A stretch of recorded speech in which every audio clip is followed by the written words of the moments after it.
L'annonce sur la montagne ou le sermon sur la montagne. Évangile de Matthieu, chapitre 5, versets 1 à 12. Nombreux sont ceux qui ont médité, étudié et enseigné ce passage, aussi appelé les Béatitudes, au travers de la traduction de la Bible selon Louis II et autres.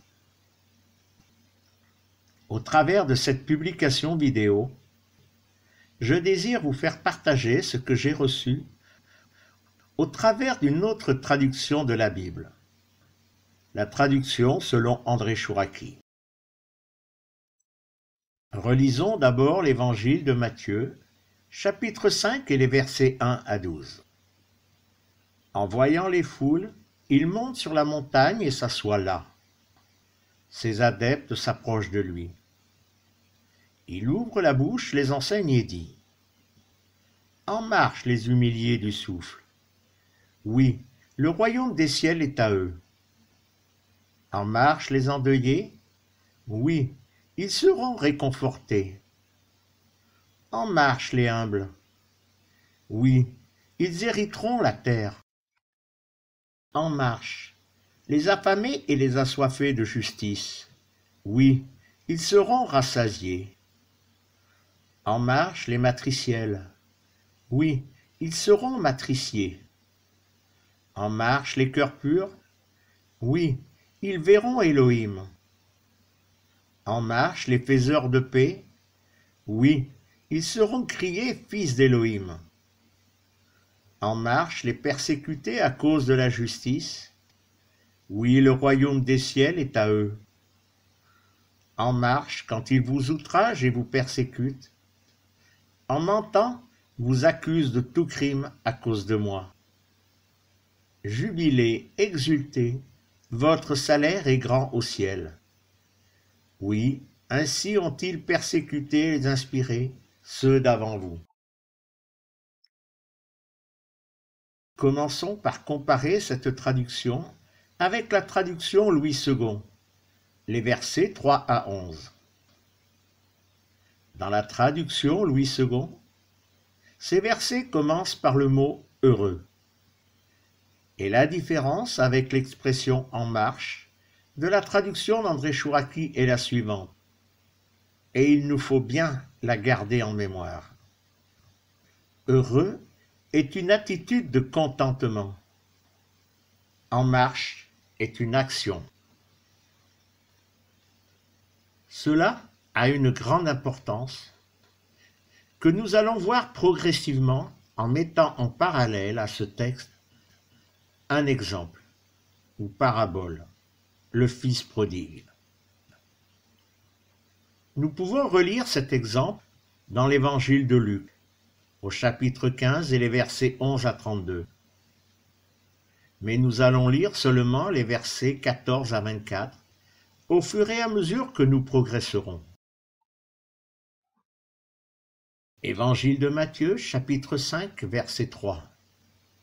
En marche les humiliés du souffle. Qui est le souffle? Le souffle sacré, Saint-Esprit. Qui sont les humiliés? Les hommes, leurs êtres fauteurs qui ont dilapidé leur part d'héritage céleste et se retrouvent tel le fils prodigue, Évangile de Luc, chapitre 15, et les versets 14 à 16. Quand il a tout dépensé, c'est une forte famine dans ce pays. Il commence à être dans le dénuement. Il va s'attacher à l'un des citoyens du pays, qu'il envoie dans ses champs faire paître ses cochons. Il aspire à se rassasier des caroubes que mangent les cochons, mais personne ne lui en donne. Nous voyons, dans ce « En marche les humiliés du souffle », l'action du souffle sacré. Évangile de Matthieu, chapitre 5, verset 4. En marche les endeuillés. Qui sont les endeuillés? Ceux qui sont morts de faim et de soif à la vie en Élohim, et se retrouvent tel le fils prodigue, Évangile de Luc, chapitre 15 et les versets 17 et 18a. Mais, venant en lui-même, il se dit: tant de salariés de mon père ont du pain en abondance, et moi je péris de faim ici. Je me lèverai donc. Nous voyons dans ce En marche les endeuillés l'action du Fils prodigue. Évangile de Matthieu, chapitre 5, verset 5. En marche les humbles. Qui sont les humbles? Ceux qui reconnaissent la misère de leurs actions et la honte de leurs fautes, et se retrouvent tel le Fils prodigue. Évangile de Luc, chapitre 15, et les versets 18b à 21. J'irai vers mon Père et lui dirai: Père, j'ai fauté contre le ciel et devant tes faces. Je ne vaux plus d'être appelé encore ton fils. Fais-moi comme un de tes salariés. Il se relève et vient vers son père. Étant encore loin, son père le voit. Pris aux entrailles, il court se jeter à son cou et, se penchant, l'embrasse. Le fils lui dit: Père, j'ai fauté contre le ciel et devant tes faces. Je ne vaux plus d'être encore appelé ton fils. Nous voyons dans ce En marche les humbles l'action du Fils prodigue. Évangile de Matthieu, chapitre 5, verset 6. En marche les affamés et les assoiffés de justice. Oui, ils seront rassasiés. Qui sont les affamés et les assoiffés de justice? Ceux qui ont faim et soif du pardon, de la parole et de l'eau de la vie en Yeshua. Tel le Fils prodigue. Évangile de Luc, chapitre 15 et les versets 22 et 23. Mais le Père dit à ses serviteurs: Apportez en hâte la plus belle tunique et l'en revêtez. Donnez-lui un anneau pour sa main, des sandales pour ses pieds. Amenez le veau gras, tuez-le, mangeons et festoyons. Nous voyons dans ce En marche les affamés et les assoiffés de justice, l'action du Fils prodigue et de son Père. Évangile de Matthieu, chapitre 5, verset 7. En marche les matriciels. Oui, ils seront matriciés. Qui sont les matriciels et les matriciers? Ce sont ceux qui, morts à leur faute, vont renaître à la vie en Yeshua, tel le Fils prodigue. Évangile de Luc, chapitre 15 et le verset 24. Mon fils que voilà était mort et il revit. Il était perdu et il est retrouvé. Il commence à festoyer. Nous voyons dans ce En marche les matriciels. Oui, ils seront matriciés. L'action du retour du Fils prodigue et le pardon de son Père. Lorsque nous relisons ces 5 versets dans la traduction Louis II, une question: où sont-ils ces heureux? Pauvres en esprit, affligés, débonnaires, ceux qui ont faim et soif et les miséricordieux?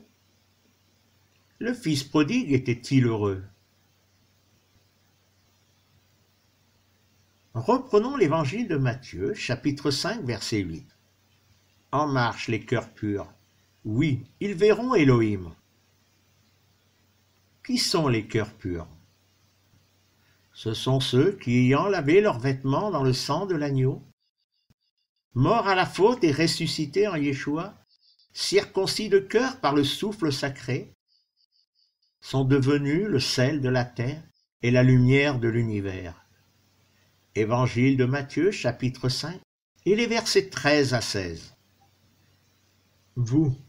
Vous êtes le sel de la terre. Mais si le sel devient fou, avec quoi le saler? Il n'est plus assez fort pour rien, sinon pour être jeté dehors et piétiné par les hommes. Vous êtes la lumière de l'univers. Une ville située sur une montagne ne peut être cachée. Personne ne fait brûler une lampe en la mettant sous le boisseau, mais sur le lampadaire, où elle resplendit pour tous dans la maison. Ainsi que votre lumière resplendisse en face des hommes. Ils verront vos œuvres belles, et ils glorifieront votre Père des ciels. Évangile de Matthieu, chapitre 5, versets 9 à 11. En marche les faiseurs de paix? Oui, ils seront criés fils d'Élohim. En marche les persécutés à cause de la justice? Oui, le royaume des ciels est à eux. En marche quand ils vous outragent et vous persécutent? En mentant vous accusent de tout crime à cause de moi. Qui sont les faiseurs de paix? Les persécutés à cause de la justice, les outragés et les persécutés. Il nous suffit de lire la suite de l'annonce de Yeshua sur la montagne, du verset 12 du chapitre 15, puis les chapitres 6 et 7, pour réaliser que les faiseurs de paix, les persécutés à cause de la justice, les outragés et les persécutés, sont ceux qui mettent en pratique cette misva nouvelle. Évangile de Jean, chapitre 13 et le verset 34. Je vous donne une misva nouvelle, aimez-vous les uns les autres. Comme je vous aime, vous aimez-vous aussi les uns les autres. Que pouvons-nous en conclure? Au travers de cette annonce sur la montagne, Yeshua révèle que l'un des buts de sa venue sur terre était d'accomplir parfaitement les lois cérémonielles qui devaient rendre parfaits les commandements inscrits sur les tables de pierre données à Moïse sur le mont Sinaï. Ainsi, une fois pour toutes accomplies, ces lois sont devenues anciennes. Livre d'Ésaïe, chapitre 43 et les versets 18 et 19. Ne vous souvenez pas des premières, ne discernez pas l'Antiquité. Me voici, je fais une nouveauté, maintenant elle germera. Ne la pénétrez-vous pas? Je mets même une route au désert, des fleuves dans le Yeshimon. Ainsi, Épître aux Hébreux, chapitre 10, versets 14 à 18. Oui, par une offrande unique, il a mené à la perfection pour toujours les consacrer. C'est ce qu'atteste pour nous aussi le souffle sacré. Oui, après avoir dit « Voici le pas que je trancherai avec eux après ces jours, à rang de Yahvé Adonai. En donnant mes Torahs sur leur cœur, je les inscrirai sur leur intelligence. Leurs fautes, leur être sans Torah, je ne les mémoriserai plus. Ainsi, là où il y a rémission, il n'est plus d'offrande pour les fautes. » Le souffle sacré, par son appel, nous a humiliés. Mais par amour nous conduit et nous ramène auprès du Père Elohim, que par la faute d'un seul, nous en étions éloignés, mais que par Yeshua, son Fils unique, bien-aimé, offrande unique, nous ramène à la perfection pour toujours. Soyez tous bénis en Yeshua.